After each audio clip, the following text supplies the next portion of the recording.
একটা গাছ যদি কাটার ইচ্ছা হয় একবার কৃষ্ণ বলে মারলেই ভেঙে যায়। তাই আমি সিদ্ধান্ত নিয়েছি আপনার নাম করে যা কাজ করি সফল হই, আপনার নাম করে ওই কৌরবদের দল হতে একটা একটা আপনার নামের মান আমি পঞ্চ পাণ্ডবকে মারবো, ওরা মরে যাবে। ও মা, ভগবান বলে ছেলে বেশ তো, হ্যাঁ আমার বিপরীত দিকে থাকবে, আবার আমারই নামের মান আমার ছেলেদের মারবে। আরে আমার নামের প্রতি তোর এত বিশ্বাস? হ্যাঁ সত্যি সব কাজ হয়? আচ্ছা তাহলে একটা পরীক্ষা দিই। কি পরীক্ষা জানিস? এই যে পিছু, হ্যাঁ ওই নিম গাছটা দেখতে পাচ্ছিস? বলে হ্যাঁ। ওই নিম গাছে তুই আমার নাম করে এমন একটা বান মার যেন নিম গাছের সব পাতাগুলো মধ্যিখান থেকে ছিদ্র হয়ে যায়। যেই বলেছে বর্বরিক বলে এটা তো টুস্কি মারার কাজ, দেখবেন। এই বলে ভগবানের পায়ের কাছে বসে নয়নটা বুঝিয়ে হাত জড়ো করে কৃষ্ণ নামের বান তৈরি করছে। আর যেই নয়ন বুঝিয়েছে ভগবান কি করলো, ওই নিম গাছটা থেকে দুটো পাতা তুলে নিয়ে একটা হাতের মুঠোয় একটা পায়ের তলায় চেপে দিয়েছে। আরে আর কতক্ষণ নয়ন বুঝিয়ে থাকবি? মার বানটা বলা মাত্রই বর্বরিক কি করেছে, ভগবানের চরণে প্রণাম করছে হাত দিয়ে। ভগবানকে বললেন একটু আশীর্বাদ করুন আপনি। ভগবান যেই আশীর্বাদ করেছে করা মাত্রই বর্বরিক কি করলেন, ওই কৃষ্ণ নামের বানটা তৈরি করেছিল যেটা নিম গাছের মধ্যে হে কৃষ্ণ বলে নিক্ষেপ করলেন। যেই কৃষ্ণ নামের বান মেরেছে ওই এক বাণী গাছের সকল পাতা ছিদ্র হয়ে গেল। বর্বরিক আনন্দে দুই বাহু তুলে বলে দেখো গোবিন্দ, তোমার নামে কত শক্তি তুমি নিজেই জানো না। তুমি নিজেই জানো না গোবিন্দ, তুমি নিজেই জানো না। এই যে কি বলেছিলাম, দেখুন আপনার নামে কত শক্তি আপনি নিজেই জানেন না। ওই দেখুন গাছের সব পাতা ছিদ্র হয়ে গেছে। যেই বলেছে ভগবান বলে এই দাঁড়া, এত লাফাচ্ছিস কেন? বলে কেন লাফাবো না, পাতা তো সব ছিদ্র করে ফেলেছি। বলে না দাঁড়া, তুই সব পাতা ছিদ্র করলেও দুটো পাতা এখনো ছিদ্র করতে পারিসনি। বর্বরিক বলে গোবিন্দ এই যে পাতা আবার কোথায়? গাছের মধ্যে একটাও তো ভালো পাতা নেই, সব তো ছিদ্র। ভগবান বলে ও পাতা দুটো তো আমি গাছে রাখিনি। কোথায় রেখেছেন? আচ্ছা কোথায় রাখা আছে পাতা দুটো? একটা পাতা হাতের মুঠোয় আর একটা পাতা পায়ের তলায়। বর্বরিককে ভগবান বলছে একটা পাতা আমার হাতের মুঠোয় আছে, একটা পায়ের তলায় আছে। বর্বরিক বলে যে শুনুন আমার বিশ্বাস, আপনার নামে যদি অহল্যা পাষাণী থেকে মানবী হতে পারে, মানবী হতে পারে। আপনার নামে যদি ধীবরের কাঠের তরণী সোনা হতে পারে, সোনা হতে পারে। আপনার নামে যদি প্রহ্লাদ আগুন থেকে বেঁচে যেতে পারে, আমি তো ওই নামেরই বান মেরেছি। একবার হাতের মুঠোটা খুলে পায়ের তলাটা সরিয়ে দেখো তো পাতা দুটো ঠিক আছে কিনা।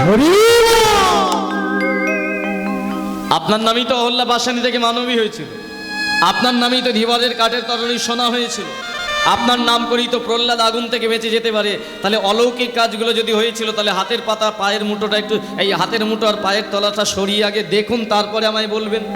যেই বলেছে ভগবান বলে কে রে? হ্যাঁ এই যে কে তুই? আমাকে বলছিস হাতের মুঠো খুলে দেখতে? আমি ভগবান। বলে দেখুন না ভগবান ওনার যেই হন, ভগবান মনে মনে ভাবছে ভক্তরা যা পারে আমি তা পারি না। ভক্তরা ইচ্ছা করলে এখানে বসে থাকতে পারে, আবার ইচ্ছা করলে চলে যেতে পারে, কিন্তু আমাকে যে এরা নিয়ে এসেছে সুতো দিয়ে বেঁধে দিয়েছে, আমি যেতে পারবো না যতক্ষণ না কাল শেষ হয়। হ্যাঁ এটাই স্বাভাবিক। কালী পুজো হলে সব থেকে জ্বালা কার? হ্যাঁ ডিজে বক্স বাজিয়ে নিজেরা আনন্দ করে নাচেন, বয়স্কগুলো কষ্ট পায় যায় না, কিন্তু সব থেকে কষ্ট মা কালীর। বলে আগে আমায় জলে ফেল, নালে যা শুরু করেছিস আমি হার্ট অ্যাটাক করে মরে যাব। শুধু তো ঘুম ঘুম ঘুম। ললিতা তোর কোন কোন জায়গায় ব্যথা? বাদাম বাদাম। এখন আবার ছিছি ননি শুরু হয়েছে। কালী পুজোর নামে শুধু বক্স বাজানো। যাই হোক যেটাই ব্যাপার, ভগবান মনে মনে ভাবছে ভক্তরা যা পারে আমি তা পারি না, একবার দেখি তাহলে। এই বলে হাতটা কাছে নিয়ে এসে যেই মুষ্টি, একই পায়ের তলাটা একই, আমার হাতের মুঠোর পাতা ছিদ্র, পায়ের তলার পাতাও ছিদ্র। তার মানে এ তো যে সে ভক্ত নয় আমার, একে তো আমি কৌরবদের দলে যেতে পারি না। চিৎকার করে ভগবান বলে উঠল, বর্বরিক, এই কুরুক্ষেত্রের যুদ্ধে তুই কৌরবদের দলে যাবি না। বর্বরিক বলে, কেন? ও মা, যারা কীর্তন শোনেন তারা বুঝতে পারবেন কেন ভগবান বারণ করলো। ভগবান এই কারণেই বারণ করলো, ভগবান মনে মনে ভাবলো, যে ছেলেটা আমার নামের বান মেরে আমার হাতের মুঠোর পাতা ছিদ্র করে দেয়, পায়ের তলার পাতা ছিদ্র করে দেয়, ওই ছেলেটা যাবে কৌরবদের দলে। আর কৌরবদের দল হতে যদি আমার পঞ্চপাণ্ডবকে আমার নামের বান মারে আমি বুঝতে পারবো, কিন্তু বাঁচাতে তো পারবো না। কারণ পঞ্চপাণ্ডবকে যদি আমি আমার হাতের মুঠোর মধ্যেও রাখি বাঁচবে না, কারণ হাতের মুঠোর পাতাটাও মেয়ে ছেলেটাও ছিদ্র করে দেবে। আমি বুঝতে পারবো পঞ্চপাণ্ডবকে বান মারছে, আমি যদি পাতালের মধ্যে রাখার চেষ্টা করি অর্থাৎ পায়ের তলায়, তাতেও বাঁচাতে পারবো না, কারণ পায়ের তলার পাতাটাও ছেলেটা ছিদ্র করে ফেলেছে। তার থেকে ছেলেটাকে ওদের দলে যেতে দিলে হবে না। কিন্তু বর্বরিক বলে, এই যে গোবিন্দ, সিদ্ধান্ত আমার একটা, যুদ্ধে যখন এসেছি আমি কৌরবদের দলের ওই যোগদানে করব। ভগবান বোঝাচ্ছে, এই বর্বরিক, আমি তোকে কিন্তু ভালোই ভালোই বলছি, তুই ওদের দলে যাবি না। হ্যাঁ যাবো। না যাবি না। হ্যাঁ যাবো। না যাবি না। হ্যাঁ যাবো। ভগবান বোঝানোর পরে যখন কোনো পথ পেল না, অবশেষে ভগবান ঘোষণা করলো, ঠিক আছে, তাহলে ওদের দলের ওই যুদ্ধ করবি তুই, কিন্তু যুদ্ধ করার আগে আজকে এই মুহূর্তে আগে তোকে করতে হবে আমার সাথে যুদ্ধ। ভগবান ভাবলেন, আমার সাথে যুদ্ধ মানে ছেলেটা তো আমায় ভালোবাসো, আর ওদের দলে যাবে না, চলে আসবে। কিন্তু এই ছেলে অন্য, এ বলে, কি বললেন গোবিন্দ, আপনার সাথে আমি যুদ্ধ করব? বলে, হ্যাঁ করতে হবে, নালে আমার দলে আয়। বর্বরিক বলে, ঠিক আছে তাই হবে। মানে এই তাই হবে মানে আমি আপনার সাথেই করব যুদ্ধ, তবু আমি কৌরবদের দলেই যাব। বর্বরিক, আমি প্রস্তুত গোবিন্দ। আপনি ভগবান হয়ে যদি ভক্তের সাথে যুদ্ধ করতে পারেন, আমি ভক্ত হয়ে তাহলে কেন ভগবানের সাথে করতে পারবো না যুদ্ধ? তৈরি আমি।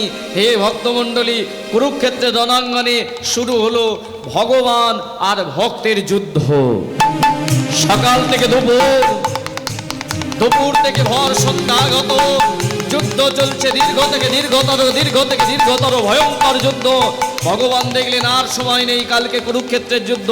তাই তার আগে ওই ভর সন্ধ্যাবেলায় কি করলেন, ওই বর্বরিকের মতো ভক্তের দেহ থেকে সুদর্শন ধারণ করে মাথাটা করে দিল আলাদা। কিন্তু আশ্চর্যের বিষয়, কাটা দেহটা অনেকটা দূরে পড়ে রইল, কিন্তু যে মাথাটা বর্বরিকের কাটলো, সেই মাথাটা গড়িয়ে গড়িয়ে চলে এলো ভগবানের চরণতলে। আর চরণের স্পর্শ পেয়ে ছটফট করতে লাগলো। ভগবান শুনতে পাচ্ছে ওই কাটা মুন্ডের ভেতর থেকে ছটফট করতে করতে কে যেন চিৎকার করে গাইতে লাগলো, কৃষ্ণ জগন্নাথ, কৃষ্ণ জগন্নাথ, কৃষ্ণ জগন্নাথ জগতের নাথ। কৃষ্ণ জগন্নাথ, কৃষ্ণ জগন্নাথ, কৃষ্ণ জগন্নাথ জগতের নাথ। কৃষ্ণ কৃষ্ণ কৃষ্ণ কৃষ্ণ।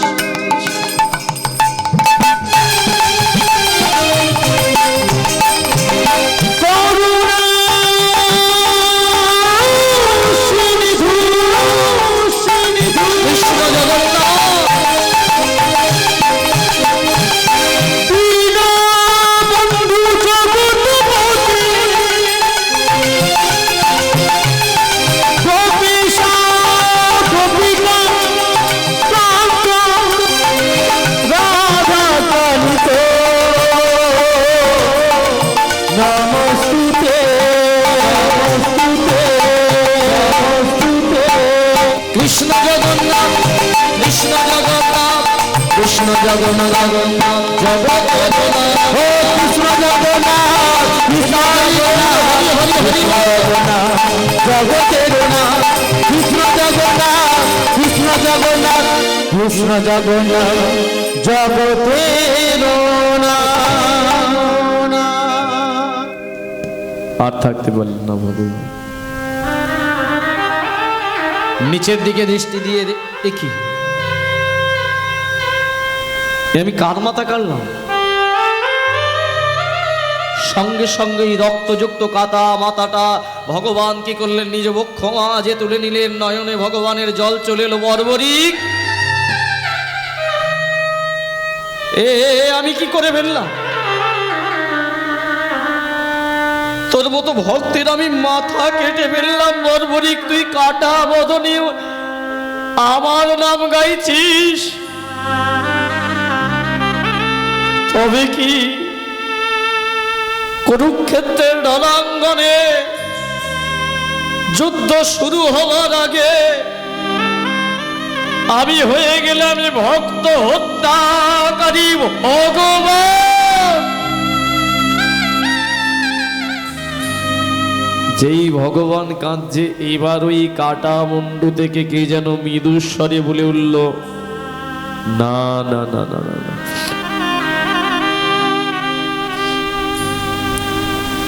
তুমি তো ভক্ত হত্যাকারী ভগবান নও, তুমি তো ভক্ত উদ্ধারকারী ভগবান। এই বর্বরী, তুই কি কথা বলছিস? তোর মাথা আমি কেটে দিয়েছি, তারপরে বলছিস আমি ভক্ত উদ্ধারকারী ভগবান, আর আমার প্রশংসা করতে হবে না, আমি ভুল। না না না, আমি কোনো প্রশংসা করছি না আপনার। আচ্ছা, কেন করলি আমার সাথে যুদ্ধ? তুই যদি আমাকে এত ভালোবাসিস, তুই যদি আমাকে এত চিনিস, তাহলে কেন করলি বর্বরিক? তুই তো জানিস আমার সাথে তুই জিততে পারতিস। ও, কেন করলাম জানতে চান? তাহলে শুনুন, কেন করেছি জানেন? একটাই কারণে, কুরুক্ষেত্রের যুদ্ধের আগে আপনি যেদিন মাতা দ্রৌপদীকে ওই ঘরটার মধ্যে বসে বলছিলেন না, যেই কুরুক্ষেত্রের যুদ্ধে পঞ্চ পাণ্ডব ছাড়া যত রথী মহারথী আছে, শত কৌরব, সকলেই মারা যাবে, শুধু পঞ্চ পাণ্ডব বেঁচে থাকবে। এমনকি আপনি সব থেকে যাকে ভালোবাসেন ওই অভিমন্যু মরে যাবে। এই কথাটা আমি শুনে ফেলেছিলাম। তখনই মনে মনে ভাবলাম, গোবিন্দ, আমি তো পঞ্চপাণ্ডব নই, আমি তো কৌরব নই। তার মানে কুরুক্ষেত্রের যুদ্ধে আমার মৃত্যু অবধারিত, কারো না কারো হাতে আমার মৃত্যু হবে, আমি এটা জেনেছিলাম। কিন্তু চিন্তা করলাম, এই জগতে কারো হাতে মরলে হয়তো আমি নরকে নয়তো স্বর্গে যাব। কিন্তু আমি ভাবলাম, আমি যদি আপনার হাতে মরি, ভাবতে পারছেন what is the definition of kirtan? কীর্তনের তাৎপর্য কি? Kirtan means deafness, kirtan means knowledge, kirtan means education. এখানে এসে বসলাম, ধেই ধেই করে নাচলাম, শুনলাম, চলে গেলাম, কথা বললাম, এটার নাম কীর্তন নয়। কীর্তন মিন্স নলেজ, নলেজ মানে চেতনাকে জাগ্রত করে। কীর্তন মিন্স ডেফনেস, ডেফনেস মানে গভীরত্ব। এখানে যদি বসে শোনেন উঠতে পারবেন না। আশ্চর্যের বিষয়, হাওড়া জেলা যতক্ষণ থেকে এসে কীর্তন করছি, কেউ না কেউ কথা এদিকে বলছেন, কিন্তু তাতে আমার কিচ্ছু যায় আসে না। আজকে এখানে গাইছি, কাল সকালে অন্য জায়গায় গাইবো, রাত্রে অন্য জায়গায় গাইবো, কীর্তন চলছে। কিন্তু কীর্তন হাওড়া জেলায় গাইতে আমি খুব ভয় পাই। আপনাদের আশীর্বাদে বৎসরে 250 দিন কীর্তন করি। ভারতবর্ষের বাইরের দেশেও যাই, ভারতবর্ষের বিভিন্ন রাজ্যে গাই। আমার এখান থেকে বেশি দূর বাড়ি নয়, 10 কিলোমিটার দূর। কিন্তু খুব ভয় পাই। কেন জানেন? হাওড়া জেলার বেশ কিছু জায়গা আছে যারা কীর্তনের ক বুঝে না। একবার চলে যাবেন পুরুলিয়া, মুর্শিদাবাদ, বীরভূম, ওই যে বাচ্চা ছেলেগুলো নিয়ে আছে, অপরাধ নেবেন না। কয়েকদিন পর থেকেই মুর্শিদাবাদের মাটিতে যাব। যদি একবার ওখানে দাঁড়িয়ে না গাওয়া যায়, গোড়া অনুরাগে মোর পরানো বিদরে, সামনে যে মাটা বসে আছে তারও নয়নে জল,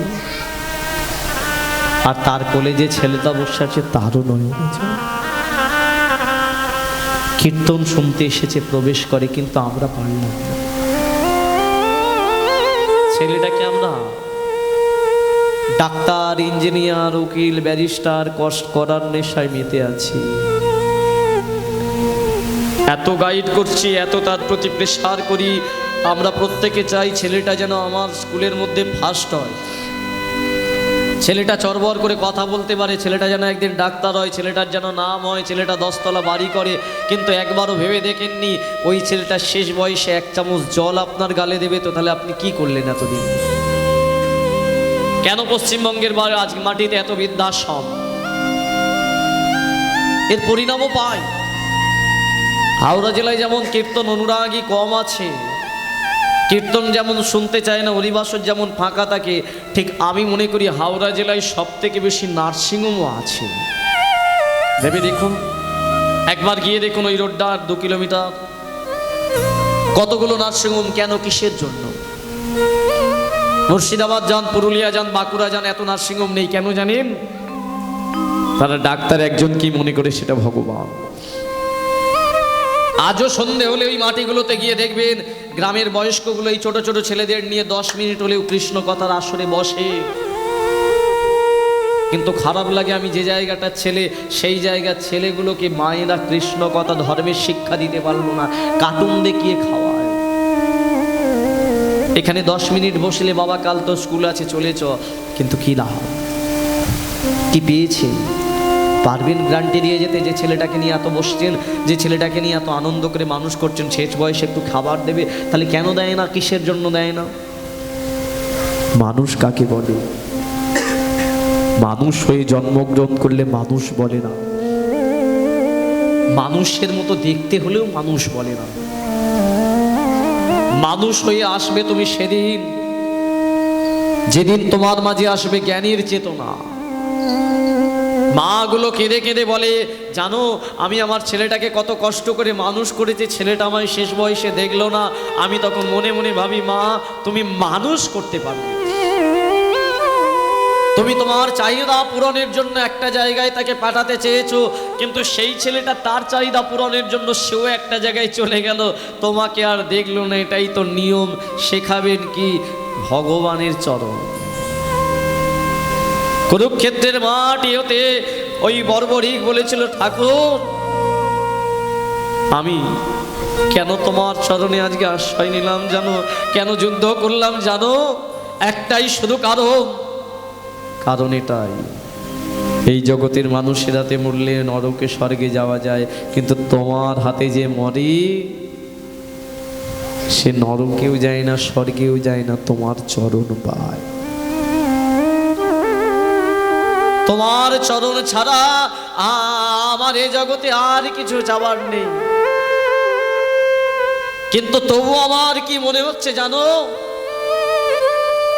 আমি বুঝি পারলাম না তোমার চরণে নিজেকে সঁপে দিতে। কুরুক্ষেত্রের মাটি হতে সেই দিন বর্বরিক যেন চিৎকার করে গিয়েছিল,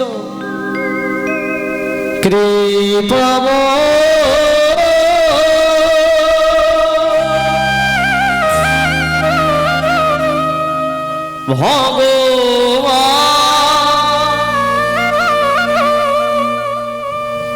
যে নয়ন তুমি দিয়েছিলে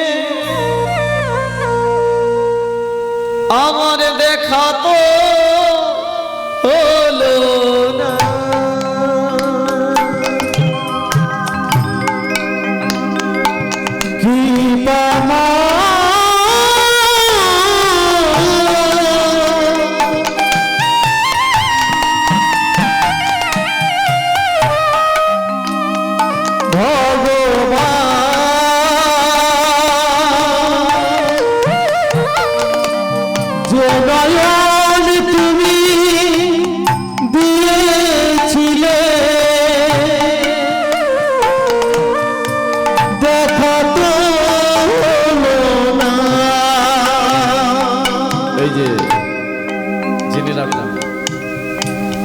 পাঁচটা জিনিস যদি আপনি ঠিকভাবে পান তাহলে জানবেন আপনার মানব জন্ম সফল।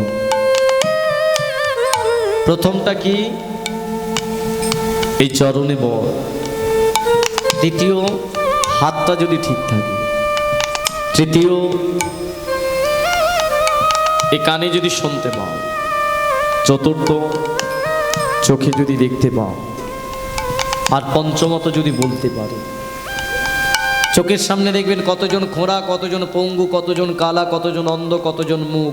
এই পাঁচটা জিনিস যদি আপনি ঠিক পেয়ে থাকেন তাহলে জানবেন এটাই আপনার শেষ জন্ম। আপনি সব ভালো কর্ম করে এসেছেন, তাই ভগবান আপনাকে সব দিয়েছে, কিন্তু শুনে রাখুন শেষটা প্রথম হতে পারে যদি পাঁচটা জিনিসের ব্যবহার না করতে পারেন। চরণ দিয়েছে শুধুমাত্র হাঁটার জন্য নয়, একবার সারাদিনে হলেও মন্দিরে আসবেন।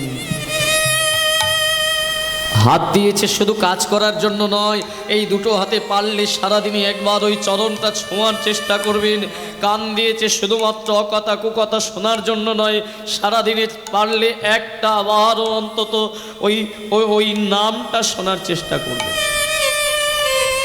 নয়ন দিয়েছে দেখেন অনেক কিছু, কিন্তু চেষ্টা করবেন এই নয়নে সারাদিনে একবার ওই চরণটা দেখার। আর এই বদন, এই যে মুখটা পেয়েছেন, অখাদ্য কুখাদ্য আমরা খেয়েই যাই, সমাজ রসাতলে চলে যাচ্ছে, কিন্তু একবারও বলা হলো না।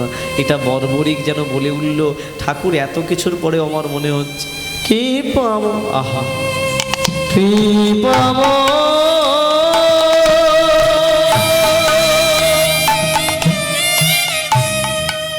যে বদন তুমি দিয়েছিলে আমার বলা তো হলো কি বাবা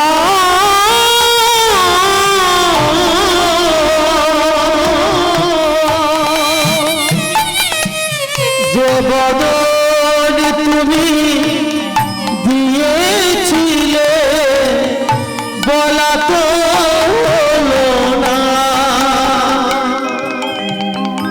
কাটা মুন্ডুটা ভগবান নিয়ে বলল, না না না, এটা বলিস না, তুই বলেছিস বলেই আমি তোর মাথা কেটেছি।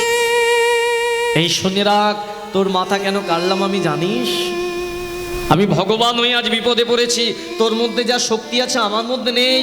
তুই আমার হাতের মুঠোর পাতা ছিদ্র করেছিস, পায়ের তলার পাতা ছিদ্র করেছিস, যেটা আমি ভগবান হয়ে ভাবতে পারিনি। বর্বরিক, বল না, বল না, তুই আমাকে বল না কি করে আমার হাতের মুঠোর পাতা ছিদ্র হলো, পায়ের তলার পাতা ছিদ্র হলো। বর্বরিক বলে, গোবিন্দ তুমি ভগবান হয়ে বুঝতে পারোনি? না রে, আমি ভগবান হলে কি হবে? আমাকে তো ভগবান তোরা করেছিস। পাখির ডানা না থাকলে যেমন তার দাম নেই, ঠিক ভক্ত না থাকলে ভগবানের কোনো জায়গা নেই রে। বল না বর্বরিক, আমার হাতের মুঠোর পাতা, পায়ের তলার পাতা কি করে ছিদ্র করলি? ঠাকুর আমিও জানতাম তুমি পাতা দুটো রাখবে, তাই তো বান মারার আগে যখন তোমার চরণে প্রণাম করলাম, চরণের তলায় ছিল আমার হাতটা, তুমি বুঝতে পারোনি। আমি তোমায় বললাম, ঠাকুর বান মারার আগে আমায় আশীর্বাদ করো। তুমি আমার মাথায় দুটো হাত দিয়েছিল, এই পাতাটা আমার মাথায় ঠেকেছিল, তখনই যে পাতা দুটো ছিদ্র হয়ে গিয়েছিল আমার বিশ্বাস ছিল। বর্বরিক, আজ আমি বিপদে পড়ে তোর মাথা কাটলাম, তুই থাকলে সত্যি পঞ্চপাণ্ডবকে বাঁচাতে পারতাম না। বল তুই কি চাস? তখন বর্বরিক বলল, ঠাকুর দিতে যদি হয় আমায় কিচ্ছু নয়, শুধুমাত্র 18টা দিন আমার কাটা মাথায় প্রাণ দাও। এই 18 দিন যেন আমি কুরুক্ষেত্রের যুদ্ধটা দেখতে পারি, কারণ কাটা মাথা কথা বলতে পারে না, কাটা মাথার মধ্যে প্রাণ থাকতে পারে না, শুধু তুমি ধরে আছো বলে প্রাণ আছে। তাই ঠিক আছে, আমি তোকে কথা দিলাম, তোর এই কাটা মাথাটা আমি এই গাছের মধ্যেই রেখে দিলাম। তুই যেভাবে আমার চরণে নিজেকে সঁপে দিয়েছিস, এই 18 দিন তোর কাটা মাথায় প্রাণ থাকবে, কুরুক্ষেত্রের যুদ্ধ গাছের ওপর থেকে দেখবি, কারণ তোর নয়নটা আমি ভালো রাখলাম। আর শুনে রাখ, তোর নয়নে দিব্য দৃষ্টি দিলাম। 18 দিন এই কুরুক্ষেত্রের যুদ্ধের মাঝে আমি যেদিন অর্জুনকে বিশ্বরূপ দেখাবো, তুই সেই দিন আমার বিশ্বরূপ দেখতে পাবি। নিতাই গৌর হরি বল। তাহলে ভাবতে পারছেন, ভগবানও বিপদে পড়ে, আর বিপদে পড়ে বিরজাকে আজকে যেমন বর্বরিকের মাথা কাটলো, ঠিক সেই রূপ বিরজাকে জল রূপ দিল, কিন্তু বাবা বিরজাকে বাঁচাতে পারেনি। লীলার মধ্যে ফিরে আসুন। কেন? রাধারানী শ্রীরামকে অভিশাপ করে ভিতরে প্রবেশ করে যখন জানতে পারলো বিরজা জল হয়েছে, রেগে গিয়ে অভিশাপ দিল, বিরজা আমার ভয় তুই জল হয়েছিস লোকানোর জন্য, অভিশাপ করলাম তোকে, সারা জনম এই গোলকের মাটিতে তুই যে রূপ ধরেছিস ওই জল হয়েই থাকবি থাকবি থাকবি। ও মা, যেই অভিশাপ দিয়েছে, এবার গোবিন্দ ভাবলো না না না না, এ তো ভুল করলাম। আমি বিরজাকে তো বাঁচানোর জন্য চেষ্টা করেছিলাম, বাঁচাতে পারলাম না। তখন গোবিন্দ কি করলেন, রাধার গিয়ে চরণটা জড়িয়ে ধরেছে। রাধে শোনো, আমার ভুল হয়েছে, আমি তোমাকে না বলে যে রাস মন্দির সাজিয়েছি, যে রাস বিরজার সাথে করতে চেয়েছিলাম, এই রাস আর করবো না। আমি কথা দিচ্ছি তোমার হাত ধরে, এই রাস আগামী দাপর যুগে বৃন্দাবনের মাটিতে করব, শুধু তুমি বিরজার অভিশাপটা ফিরিয়ে নাও। হে ভক্তমণ্ডলী, যেই না এই কথা বলেছে, রাধারানী বলল, গোবিন্দ আমারও ভুল হয়েছে বিরজাকে অভিশাপ দিয়ে, কারণ আমার মনে হয় তুমি আমার একার নও, তুমি সবার, ভগবান সকলের। তাহলে আমি ভুল করেছি অভিশাপ দিয়ে। তবে হ্যাঁ, অভিশাপ তো বেরাতে পারবো না, বিরজাকে আশীর্বাদ করছি, বিরজা তোর জলরূপটা দুই দিকে ভাগ হয়ে যাবে। একদিকের ভাগে আমার জল হয়ে রয়ে থাক অভিশাপে, আর একদিকের ভাগটা যেমন তুই মানুষরূপী দাসী ছিলিস, তেমন দাসী হয়ে আমার দাঁড়াইব। ওই আশীর্বাদে যেই দাসী হয়েছে, ওই বিরজা এসে গোবিন্দের চরণ ধরে বলল, গোবিন্দ, রাধারানীর কৃপায় যখন মানুষ করেছি, তাহলে কৃপা করে একটা দিনের জন্য চরণ দাও আর আমার স্বামী হও। ও মা, ভগবান বললেন, বাহ, সেই তোর একই কথা রয়ে গেল, আমার চরণ চাস? বলে হ্যাঁ, কিন্তু বিরজা আমি তোকে কি বলেছিলাম? কি বলেছিলেন? আপনি তো নিজে বলেছিলেন যে এই সত্যযুগে একদিনের জন্য আপনি আমাকে আমার স্বামী হবেন, এটা বলেছিলেন তো, এই সত্যযুগে একদিনের জন্য আপনি আমার স্বামী হবেন। ভগবান বলে হ্যাঁ, এটা বলেছি, কিন্তু একবারও তো বলিনি এই জন্মে হব। ওমা, আমরা যদি চালাক হই, চালাকের মানে চতুরের চূড়ামণিকে ভগবান বিরজাকে বললো, শোন, আমাকে স্বামী রূপে পেতে গেলে এখনো দুটো জন্ম জন্মগ্রহণ করতে হবে। মানে বলে এই জন্ম শেষ করে এখনো দুবার মানব জন্ম গ্রহণ করতে হবে, আমার রাধার ভজনা করতে হবে, যদি করতে পারিস তবে হবে আমি একদিনের জন্য স্বামী। বিরজা বলে তাই নাকি? ঠিক আছে, তাই হবে, তুমি আমায় জন্ম দাও।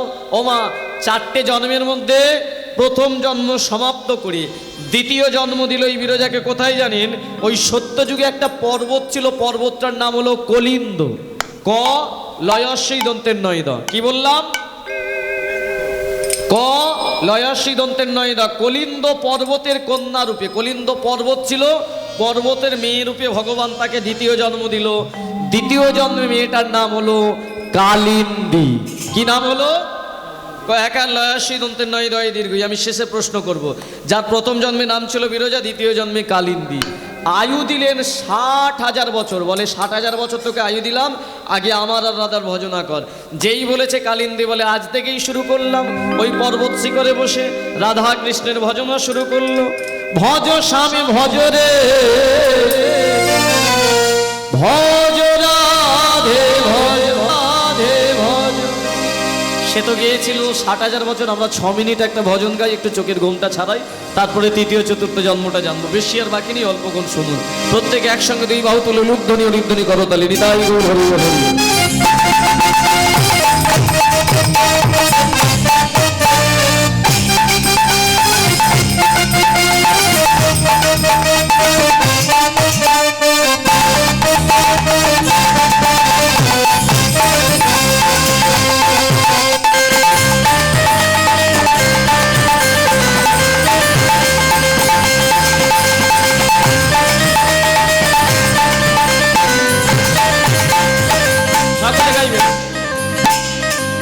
ভজ স্বামী ভজ রে, ভজ রাধে ভজ, ভজ স্বামী ভজ রে, ভজ রাধে ভজ রে, ভজ স্বামী ভজ রে, ভজ রাধে ভজ, ভজ স্বামী ভজ রে, ভজ রাধে ভজ রে।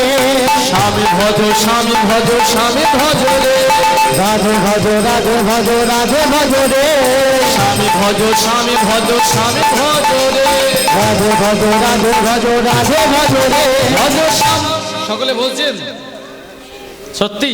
আচ্ছা চলুন একটু কলিন্দ পর্বতে নিয়ে যাই। যাবেন? সত্যি? কিভাবে যাবেন? যাবেন কিভাবে? বাসে করে। বাস কোথা পাবো এখন? হ্যাঁ, একটা জিনিসের দ্বারাই যেতে পারি আমরা। কিভাবে?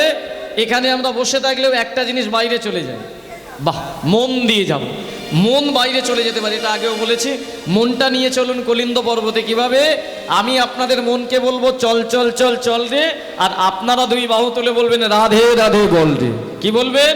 ঘর পালাই চল রে। বলে ঘরে পালাই চল রে। না না, ঘরে যারা যাওয়ার যাবে। একটা জিনিস মনে রাখবেন, একটা নারকেল গাছে যত মুচি ধরে সব নারকেল হয়? ও মুচি ঝরে পড়ে যায়, তারপরে কড়িরা বয়, সেটাও পোকা লেগে পড়ে যায়, তারপরে গাছে আবার ভালো ডাব থাকলে একটা জ্বালা আছে, ডামা ইঁদুর লাগে। ভোয়া করে ফেলে দেওয়ার পর যেই কটা থাকে সেই কটা হয় নারকেল। কেন বললাম? যখন এসে দাঁড়ালাম দেখুন এখানটা মুচির মতো ভর্তি হয়েছিল, ছিল না? চারিদিকে ছিল না, হ্যাঁ কি না? ঠিক 1 ঘন্টা কীর্তনের বয়স হলো, মুচি যেমন ঝরে যায় 2-4টে ঝরে চলে গেল। রোগা ছেলে কেমন দেখতে। হ্যাঁ। কীর্তনের বয়স 2 ঘন্টা, যেমন কড়ি ডাব ঝরে যায় ঝরে গেল। কীর্তনের বয়স 3 ঘন্টা যখন হলো, গাছে যেমন ডামা ইঁদুর লাগে এখানেও লাগলো। তাহলে এখানে ডামা ইঁদুর কারা? এই দেখ, এই চল।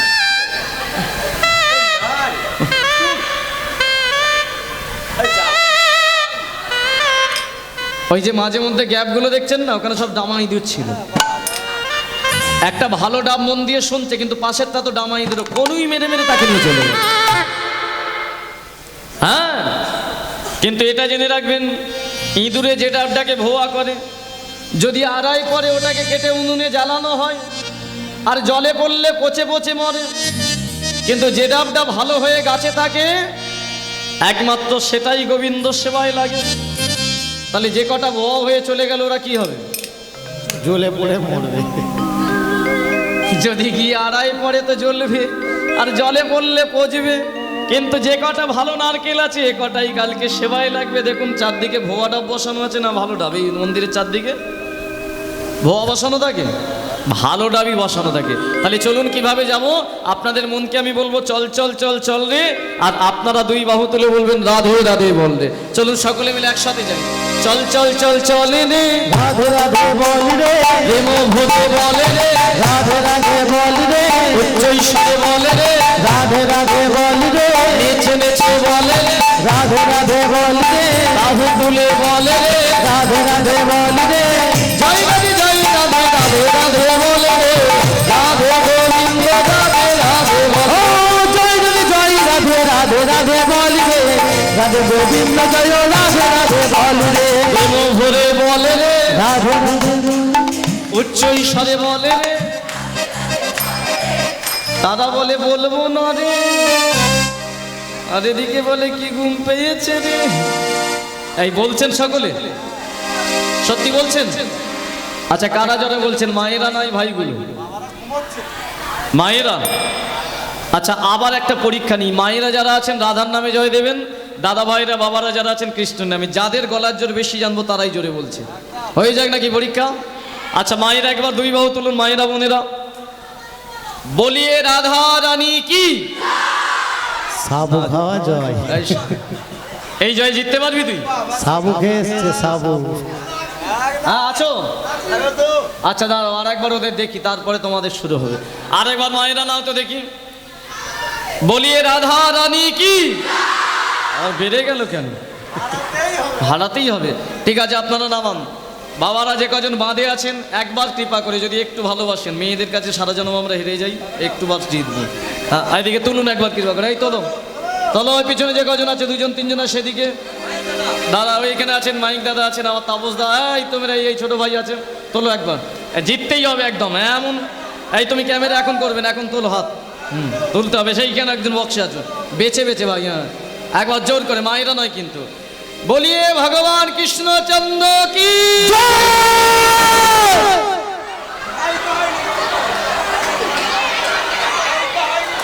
আরে তুই ঝগড়া করছিস কে? আস্তে আস্তে আস্তে কি হয়েছে, ব্যাপারটা কি?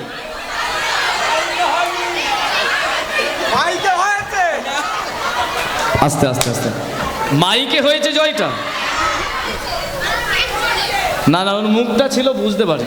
আচ্ছা না না ঠিক আছে, আমি মেনে নিলাম মাইক ছাড়াই আমাদের জয়ের ধ্বনি করে জিততে যাবো। মাইক ছাড়া আমরা জিততে পারবো না? হ্যাঁ সেটাই। এই মাইক ছাড় দূরে বলবে, এই মাইক ছাড়াই হবে। আচ্ছা আর একবার আপনারা নিন দেখি, আগে আবার বাবাদের তারপরে আপনাদের, তাই হবে। চলো দেখি একবার নাও, তোলো দাদা ভাইরা তোলো তো। মাইক ছাড়া কিন্তু সম্মানের ব্যাপার, নাহলে আমি হেরে যাবো, সেইটুকুই চাইবেন আপনারা। নিন তুলুন একটু। বলিয়ে ভগবান কৃষ্ণচন্দ্র কি।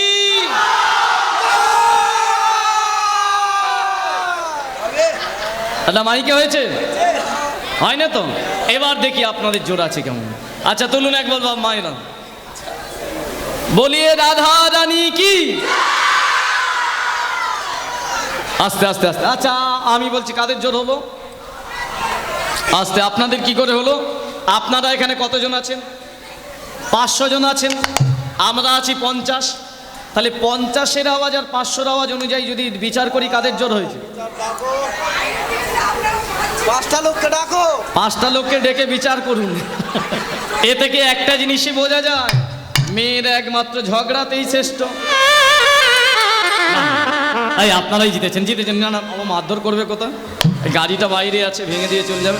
একবার সকলে মিলে বলবো, চল চল চল চল রে, রাধে রাধে বল রে, এমন ভরে বলে রে, রাধে রাধে বল রে, চৈশরে বলে রে, রাধে রাধে বল রে, নেচে নেচে বলে রে, রাধে রাধে বল রে, প্রেম ভরে বলে রে, তালে তালে বলে রে, তালিম দিতে চলে রে, প্রেম ভরে বলে রে, জোরে জোরে বলে রে, রাধে রাধে বল রে, নেচে নেচে বলে রে, রাধে রাধে বল রে, তালিম দিতে চলে রে, রাধে রাধে বল রে, জয় রাধে জয় রাধে রাধে রাধে বলে রে, রাধে গোবিন্দ রাধে রাধে বলে। ও জয় রাধে জয় রাধে রাধে রাধে বল রে, রাধে গোবিন্দ জয় রাধে রাধে বল রে, রাধে রাধে রাধে বর্ষানে বালি রাধে, রাধে রাধে রাধে বরসানে वाली রাধে, রাধে রাধে রাধে বর্ষানে বালি রাধে, রাধে রাধে রাধে বর্ষানে বালি ও রাধে, রাধে রাধে রাধে বরসানে वाली রাধে, রাধে রাধে রাধে বরসানে वाली রাধে। একবার সবে মিলে দুই বাহু তুলে গাইব, ভজ স্বামী ভজ রে, ভজ রাধে ভজ রে, ভজ শ্যাম ভজ রে, রাধে রাধে ভজ রে, ভজ শ্যাম ভজ রে, ভজ রাধে ভজ রে, ভজ শ্যাম ভজ রে, ভজ রাধে ভজ রে, কালিন্দী। কালিন্দী। কটা বাজে গো? হ্যাঁ, আরে না না, ভোর হয়ে গেছে। কে কালিন্দী বলে ডাকলো না? দৌড়। 1:55। কে কত জোরে কালিন্দী বলে ডাকলো কে আমায়? ভোর হয়ে গেছে নিশ্চয়ই। ও মা, আস্তে আস্তে আস্তে আস্তে। দেখতে দেখতে দেখতে দেখতে 60,000 বছরের আজকে শেষ দিন। মানে আস্তে, আর কথা একটু মানে আর একটু মানে আজকে দ্বিতীয় জন্মের শেষ দিন। ভগবান এসে কলিন্দ পর্বতে দাঁড়িয়ে বলল, কালিন্দী 60,000 বছর তুই আমার নাম করে কাটালি? বলে, হ্যাঁ গোবিন্দ, তোমাকে আমার স্বামী রূপে পেতেই হবে। ঠিক আছে, পাবি, দাঁড়া। এর পরের জন্মটাই। হে ভক্তমণ্ডলী, 4টের মধ্যে 2টো জন্ম শেষ করলো ভগবান করে। ওই কালিন্দীকে 3য় জন্ম দিল কোথায় জানেন? একদম সূর্যদেবের কন্যা করি। কার কন্যা? সূর্যদেবের। কেন সূর্যদেবের কন্যা বল? আস্তে আস্তে আস্তে। কেন সূর্যের কন্যা করলো জানেন? আমি লীলায় একটা প্রশ্ন বলেছিলাম, ভগবানের হাতে একটা চক্র থাকে, কি নাম? সুদর্শন চক্র। এই চক্রটা কিন্তু ভগবানের নয়। কার জানেন? সূর্যদেবের। কি করে তৈরি হলো আর ভগবান নিলেন কিভাবে, একটু মন দিয়ে শুনুন। আকাশে যে আমরা সূর্যদেবকে দেখি, এই সূর্যদেব বিয়ে করেছিল বিশ্বকর্মার মেয়ে সংঘাকে। কার মেয়েকে? বিশ্বকর্মার মেয়েকে। তাহলে বিশ্বকর্মা সূর্যদেবের কি হবে? একদম জানি ভাইরা ভাই। প্রথম থেকে উল্টো পাল্টা এমন দেবো না। আচ্ছা, বিশ্বকর্মার মেয়েকে সূর্যদেব বিয়ে করলো, তাহলে বিশ্বকর্মা সূর্যদেবের ভাইরা ভাই হবে? ওর কথা শুনলে ও পাগলা তো। 4 দিনে সব গেল। যাই হোক, হ্যাঁ, শ্বশুর মশাই হবে, তাই তো? হ্যাঁ, তাহলে শ্বশুরটা হলো বিশ্বকর্মা, জামাই হলো সূর্যদেব। বিয়ে করলো কাকে? সংজ্ঞাকে। এবার বিয়ের কয়েক বছর পরে ওই সংজ্ঞার গর্ভে সূর্যের প্রথম ছেলের জন্ম হলো, যাকে আপনারা যমদেব বলে ডাকেন। যম হলো সূর্যের বড় ছেলে। এবার বিষয়টা কি না, প্রত্যেকটা মা যারা আছেন, সন্তান প্রসব করলে শরীরের ক্ষমতাটা দুর্বল হয়ে যায়, হয় যায় না? এবার সংজ্ঞা শরীরের ক্ষমতাটা কমে গেল যম হওয়ার পরে। সূর্যের এত তেজ সহ্য করতে পারছে না, কিন্তু বলতেও পারছে না, স্বামী তোমার তেজ কমাও, আমি ক্ষীণ হয়ে যাচ্ছি। তাই সংজ্ঞা কি করলো? নিজের শরীর থেকে একটা নকল ছায়াবতী সৃষ্টি করলো, যার দেখতে সংজ্ঞার মতো, কথা বলবে সংজ্ঞার মতো, সেবা দেবে সংজ্ঞার মতো, সূর্যদেব বুঝতে পারবে না। তাকে রেখে আসল সংজ্ঞা চলে গেল বিশ্বকর্মার বাড়ি। এবার ওই নকলটার সাথেই ঘর করে কে? সূর্যদেব। ঠিক 1 বছর পরে ওই নকল ছায়াবতীর গর্ভে আবার সূর্যের একটা ছেলে হলো, যাকে আপনারা বড় বাবা রূপে পুজো করেন। শনিদেব। এবার সূর্য কবে বুঝতে পারছে না, আগের পক্ষের ছেলে যম আর এই পক্ষের ছেলে শনি দুজনে খেলা করছে, করতে করতে শনি কি করেছে, এই হ্যাঁ যম কি করেছে, শনির গায়ে লাথি মেরে দিয়েছে। মানে বাচ্চা ছেলেটা খেলা করতে করতে মারে, ওইটা দেখতে পেয়েছে ছায়াবতী। যম, তুই আমার ছেলের গায়ে লাথি মারলি, আমি আমি আমি অভিশাপ করলাম তোকে, তোর ওই পাটায় পক্ষঘাত হবে। আচ্ছা, মায়ের অভিশাপ ছেলেদের লাগে? লাগে, কিন্তু যমের লেগে গেল, যমের পায়ে পক্ষঘাত হলো কেন? হ্যাঁ, এটা আসল মা নয় তো নকল। তো সূর্যদেব বুঝতে পেরে গেছে, যেই সংজ্ঞা বলে ডাকতে যাবে এই নকল সংজ্ঞা বনে গিয়ে মিলিয়ে গেল। আর আসল সংজ্ঞাকে সূর্যদেব যেই বিশ্বকর্মা বাড়িতে খুঁজতে গেল, বিশ্বকর্মা বলে, শোনো জামাই, আমার মেয়ে তোমার সাথে ঘর করতে পারে যদি তুমি তোমার তেজ কমাও। তখন সূর্যদেব বলল, আমার তেজ আমি কি করে কমাবো? বিশ্বকর্মা বলল, উপায় আছে। কি উপায়? না, আমি তো যন্ত্রপাতির দেবতা, বিশ্বকর্মা যন্ত্রপাতির দেবতা, একটা যন্ত্র তৈরি করে রেখেছি যাতে তেজ কমে। কি নাম যন্ত্রটা? কয়ে হস্য দন্তের নয় দ। কোন যন্ত্র? সেই যন্ত্রতে সূর্যকে বসালেন, হাত দিয়ে ঘুরিয়ে ঘুরিয়ে ঘুরিয়ে ঘুরিয়ে সূর্যের শরীর থেকে 12 ভাগ তেজ কমালেন। ওই 12 ভাগ তেজটা চক্রে ঘুরতে লাগলো। সূর্যকে সুন্দর চকচকে দেখতে, চক্রটাও সুন্দর হলো। সুন্দর হলো বলে বিশ্বকর্মা চক্রটির নাম দিলেন সুদর্শন চক্র। তাহলে সুদর্শন চক্র কার শরীর থেকে সৃষ্টি? সূর্যের শরীর থেকে। ভগবান পেলেন কি করে না, চক্র সৃষ্টি হওয়ার পরে বিশ্বকর্মা বললেন, শোনো জামাই, এই চক্রের বিশাল ক্ষমতা, তুমি একে নিয়ে চলে যাও, আমার মেয়েকে নিয়েও চলে যাও, একদিন চালাকি করে ভগবান এই চক্রটা তোমার কাছ থেকে নিয়ে নেবে, যত্ন করে তোমার কাছে রেখে দাও। তাই সূর্যদেব ওই চক্র নিয়ে যেই সংজ্ঞাকে নিয়ে বাড়িতে এলেন, ভগবান চালাকির ফাঁদ পারলেন। চক্র নেবে কি করে? এই দ্বিতীয় জন্মের কালিন্দীকে জন্ম দিল তৃতীয় জন্মে ওই সূর্য লোকে। সূর্য তেজে সংজ্ঞা গর্ভে জন্ম লভিল, সূর্য তেজে সংজ্ঞা গর্ভে জন্ম লভিল, কালী পূর্ণ হলে সংজ্ঞা কন্যা প্রসবিল। ওই না কালীপুত হলে সংজ্ঞা কন্যা প্রসবিল, হইল অপূর্ব কন্যা তৈলক মোহিনী, হইল অপূর্ব কন্যা তৈলক মোহিনী, স্বামী বন্যা চন্দনী কুরুম্ব নয়নী, শ্রাবণা চন্দ্রমণি কুরুম্ব নয়নী, এত কন্যা রূপে জন্ম হল, এই তো লীলা প্রকাশন, সূর্য লোক মাঝে আজি কন্যা রূপে জন্ম হল, সূর্য লোক মাঝে মুখে হরি হরি হরি বইল, সূর্য লোকের মাঝে সূর্য লোকের মাঝে মুখে হরি হরি হরি, সূর্য লোকের মাঝে মুখে হরি হরি, ওই না কন্যা রূপে জন্ম হলো, কন্যা রূপে জন্ম হলো, কন্যা রূপে জন্ম হলো। তাহলে তৃতীয় জন্মে মেয়েটা কার কন্যা হলো? বাহ, আচ্ছা কতটা শুনেছেন, কার কার মনে আছে দেখি একটু পরীক্ষা করি। এবার দাঁড়ান, আসল খেলা শুরু হবে। আচ্ছা, কার কার মনে আছে বলুন তো, আমি গোলকের পদ্ম ফুলের কতগুলো পাপড়ি বলেছিলাম? মনে আছে। আচ্ছা, প্রথম জন্মে মেয়েটার কি নাম বলেছিলাম? বেহুলা। বিরজা মনে আছে। প্রথম জন্মে কত হাজার বছর চরণ সাধনা করেছিল? 12,000। এই মেয়েটা দ্বিতীয় জন্মে একটা পর্বতের কন্যা হয়েছিল। পর্বতটার নাম আমি বানান করে বলেছিলাম, কি বলুন? কাল লাগিনি। তোর বইয়ের নাম দিবি কাল লাগিনি। হ্যাঁ, কাল লাগিনি বলেছিলাম। কি বলেছিলাম? কলিন্দ পর্বত। নাম কি হয়েছিল মেয়েটার? কালিন্দী। আয়ু কতদিন পেল? 60,000 বছর। এই মেয়েটাই তৃতীয় জন্মে সূর্যের মেয়ে হলো। তৃতীয় জন্মে মেয়েটার নাম হলো যমুনা। কেন যমুনা নাম হলো? সূর্যের বড় ছেলের নাম কি? যমের পরে জন্মগ্রহণ করলো, তাই যমের বোন হিসাবে তার নাম রাখা হলো যমুনা। এবার আপনারা কেন যমুনার নাম করে ফোঁটা দেন? কোথা থেকে ফোঁটা পেলেন শুনে রাখুন। ওই যে যমের পায়ে ছায়াবতীর অভিশাপে পক্ষঘাত হয়ে গেছিল না, এই যমুনা ধীরে ধীরে যত বড় হয়, ওর ঘরে একটা সূর্যের লোকেতে কৃষ্ণ মন্দির তৈরি করেছে। কৃষ্ণ ভক্ত এমনিতেই স্বামী রূপে পাওয়ার বাসনা, প্রত্যেক দিন কৃষ্ণ নাম গাইতো, আর গাওয়ার পরে ওই কৃষ্ণের চরণ থেকে একটু করে মাটির তিলক নিয়ে সে তার ভাইয়ের কপালে দিত, যে অর্থাৎ যমের কপালে দিত। এই কারণেই যাতে যমের পক্ষগতটা ভালো হয়ে যায়।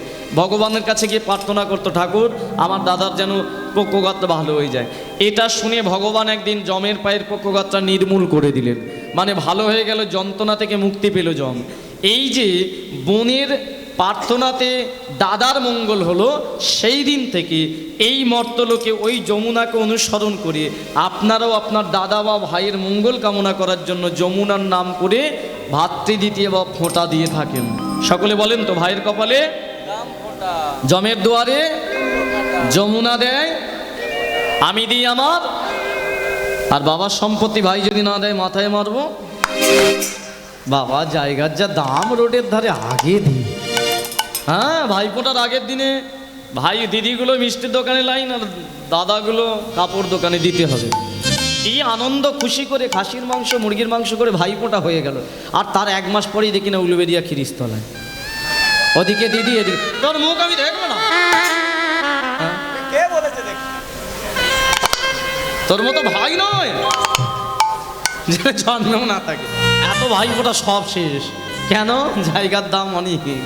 হ্যাঁ, এই হচ্ছে ব্যাপার, সম্পর্ক শুধু চাওয়া পাওয়া, কিন্তু চাওয়া পাওয়ার মধ্যে আসল চাওয়া যদি থাকে সম্পর্ক ঠিক হবে। যমুনার একটা চাওয়া আছে, কি চাওয়া? যেটা দ্বিতীয় জন্মে পূর্ণ হয়নি, এই জন্মে হবে কি? ভগবানকে এই জন্মে একদিনের জন্য স্বামী রূপে সে পাবেই। তাই বাসনা তার হৃদয়ে, ওই সূর্যলোকের মন্দিরে ভগবানের চরণ ধরে প্রথম জন্মে 12,000, দ্বিতীয় জন্মে 60,000, এই জন্মেও শুরু করলো, চাই নাই আমি কিছু দয়া। আর 5 মিনিট লীলাটা শেষ হয়ে যাবে।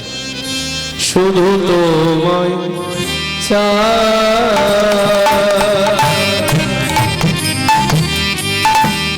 চাই না আমি কিছুই দয়া, শুধু তোমায় চাই।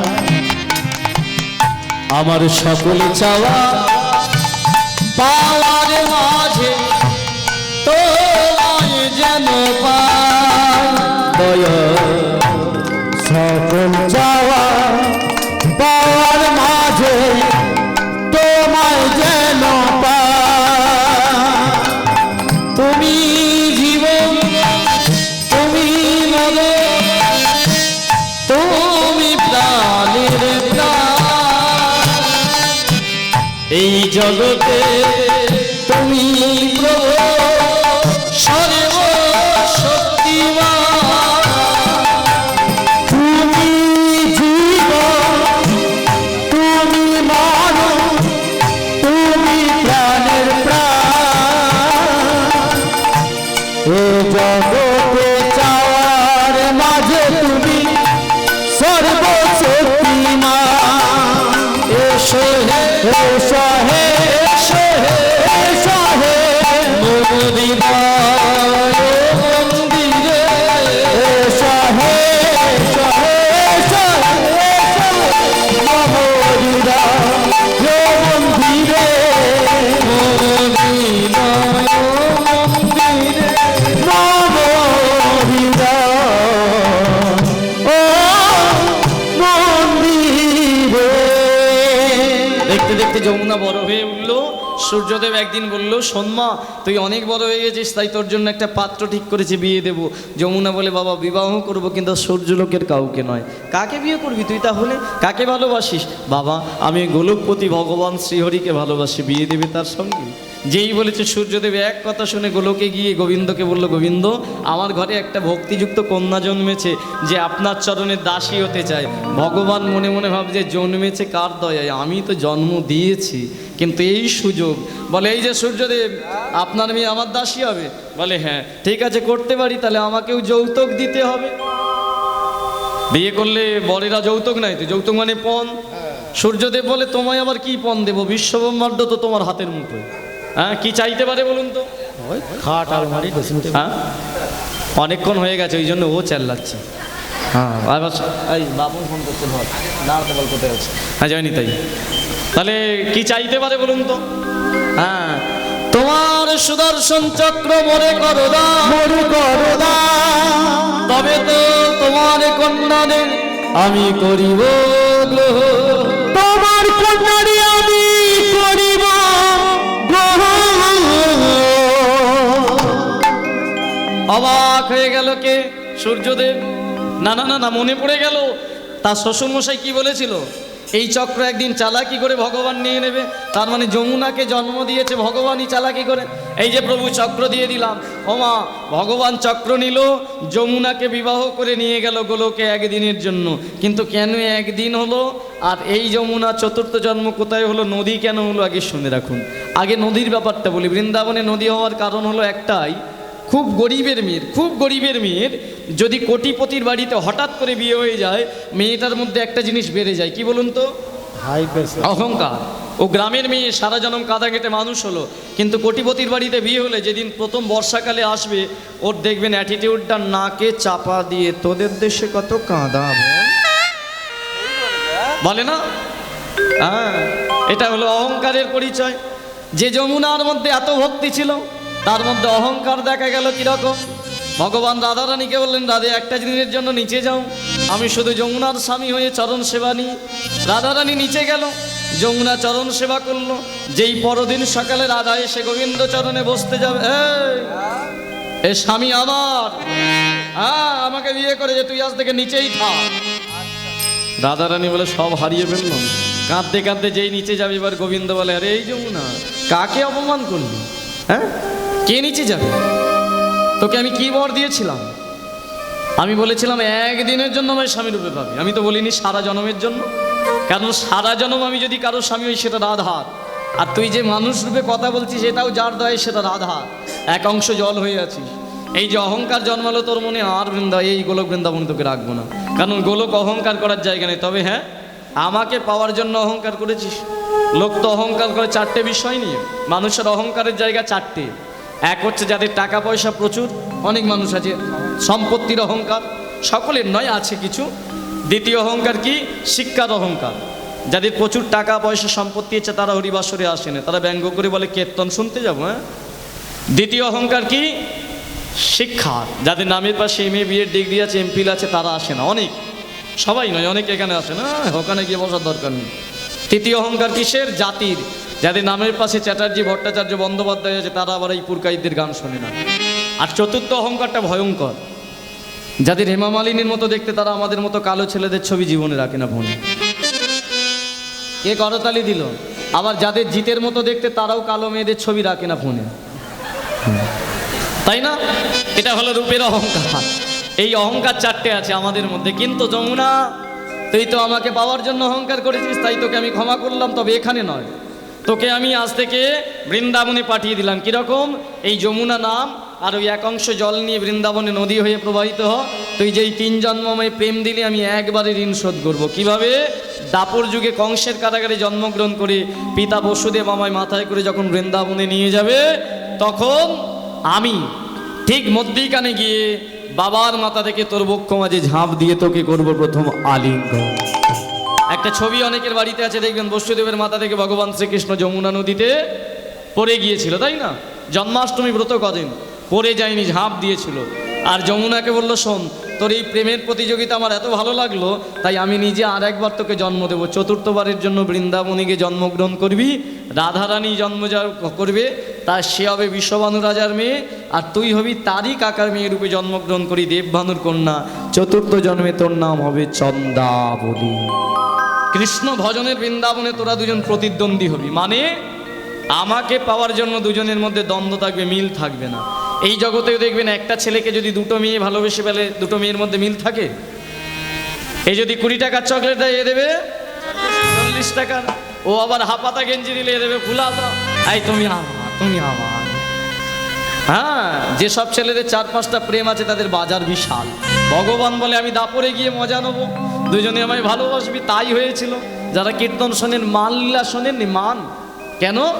রাধাও কুঞ্জ সাজিয়েছে, চন্দ্রাবলী কুঞ্জ সাজিয়েছে, আর ওদিক দিয়ে গোবিন্দ আসছে, চন্দ্রাবলীর কুঞ্জটা আগে দেখতে পেয়ে প্রবেশ করিয়ে নিয়েছে। আর সারা রাত রাধা অপেক্ষা করে আছে, কুঞ্জ সাজিয়ে, তাই মান হয়েছিল। এই সেই লীলা। বুঝতে পারলেন? 4টে জন্ম ক্লিয়ার হলো, পরিষ্কার বোঝা গেল কি? যারা বুঝেছেন ভালো, যারা না বুঝেছেন আরো ভালো। তবু একবার বলে দিই, প্রথম জন্মে যার নাম ছিল বিরজা, দ্বিতীয় জন্মে কালিন্দী, তৃতীয় জন্মে সূর্যকন্যা যমুনা, চতুর্থ জন্মে সেই চন্দ্রাবলী। তবে মানব জন্মগুলো চলে গেলেও নদী হয়ে বৃন্দাবনে জায়গা পেয়েছে এখনো পর্যন্ত। আর সেই বৃন্দাবনে গিয়ে যমুনাতে সবাই স্নান করে কেন, কিসের জন্য? ওরে যমুনা, তুই 4টে জন্ম পেলি, ভগবানকে 4 জন্মে পেলি, আমরা একটা জন্ম পেয়েছি কিন্তু পাওয়া আমাদের হলো না। তাই তোর বক্ষ মাঝে দেহটা শীতল করছি, যদি আমরা তোর ভক্তিযুক্ত হয়ে অন্তত সঙ্গ করে একটু কৃষ্ণ চরণ পেতে পারি। যে লীলাটা আমি পরিবেশন করলাম, এই লীলা থেকে একটা শিক্ষা নিন। যা কথা বললাম এই 4 ঘন্টায় সব ভুলে যাবেন, কারণ কাল সকালে আমরা সংসারে কিন্তু একটা শিক্ষা মনে নিয়ে যান। কি শিক্ষা? যে কোনো লীলার একটা সারাংশ আছে, সেটাই মনে রাখবেন। আমরা যতজন এখানে বসে আছি আমরা কেউ জানি না এই মানব জন্মের আগে কোথায় জন্মেছিলাম, কেউ জানি। আবার এই মানব জন্মের পরে কোথায় যাব সেটাও জানি না। কিন্তু যমুনা জেনে গেল কেন?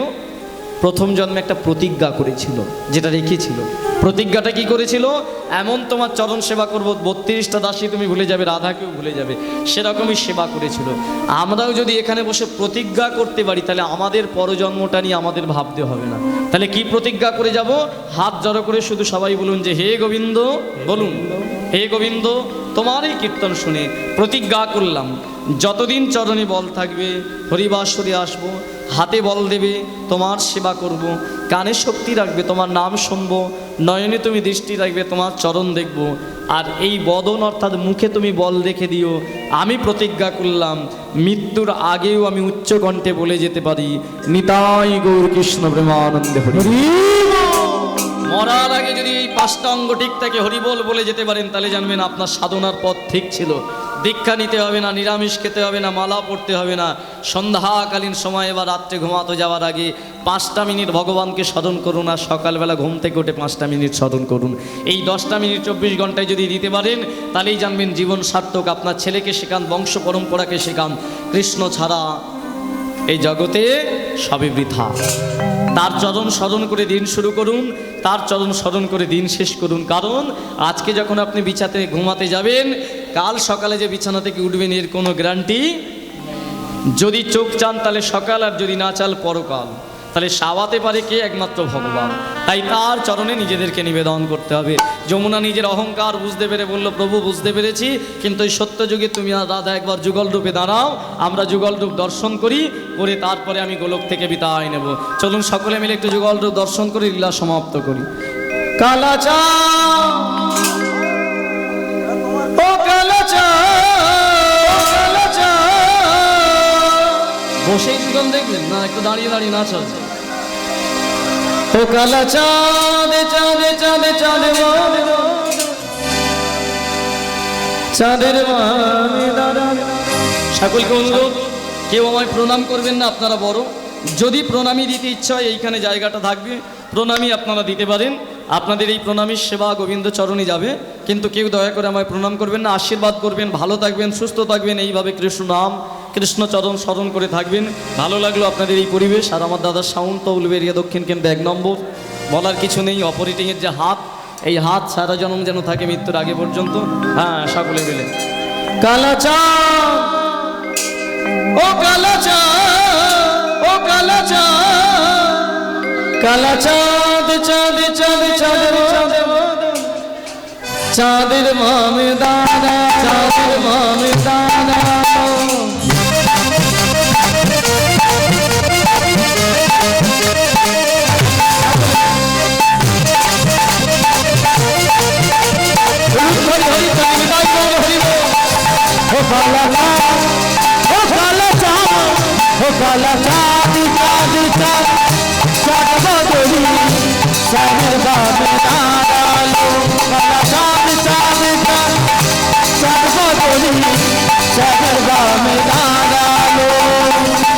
চাঁদের বামে দাঁড়ালো রাই, শ্যামের বামে দাঁড়ালো, চাঁদের বামে দাঁড়ালো রাই, শ্যামের বামে দাঁড়ালো, চাঁদের বামে দাঁড়ালো রাই, শ্যামের বামে দাঁড়ালো, চাঁদের বামে দাঁড়ালো রাই, শ্যামের বামে দাঁড়ালো। এইভাবে নয়, সকলের এই বাহু তুলুন।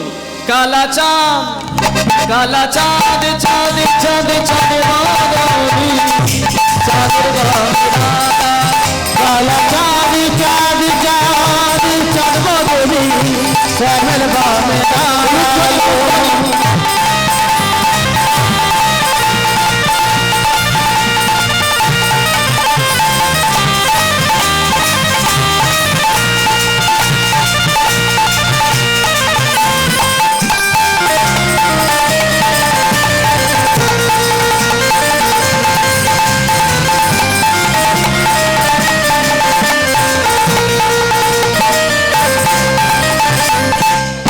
শ্যামের মাথায় মোহর চূড়া রাধার মাথায় বেনি বেনি বামে হেলাইয়া বেনি ধরে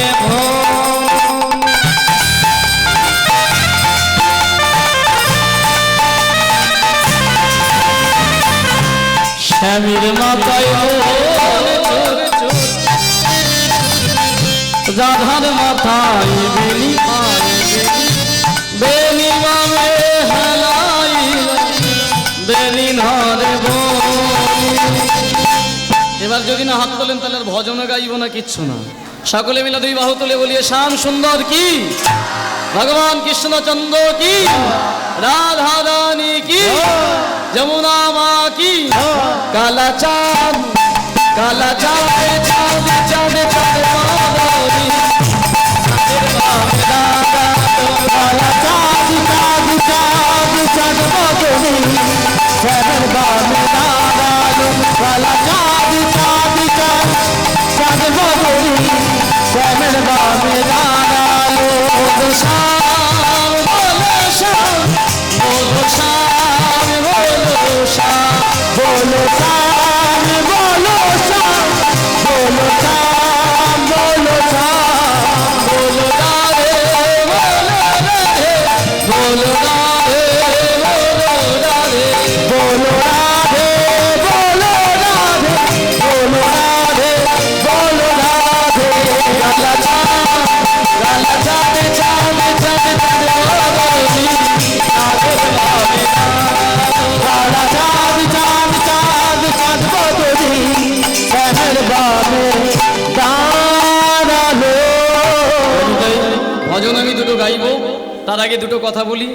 যারা আমাদের কীর্তন শুনলেন, কীর্তন শুনতে পারেন। এখন প্রত্যেকের কাছে মোবাইল আছে, মোবাইলে ইউটিউবে অরিজিৎ পুরকাইত নাম সার্চ করবেন। আরেকবার বলি অরিজিৎ পুরকাইত। তাছাড়া ফেসবুক পেজ আছে আমার অরিজিৎ পুরকাইত, ওখানে ফলোইং করলে অনেক কীর্তন আমি বাইরে যেগুলো গাই ইউটিউবে লিঙ্ক পাওয়া যায়।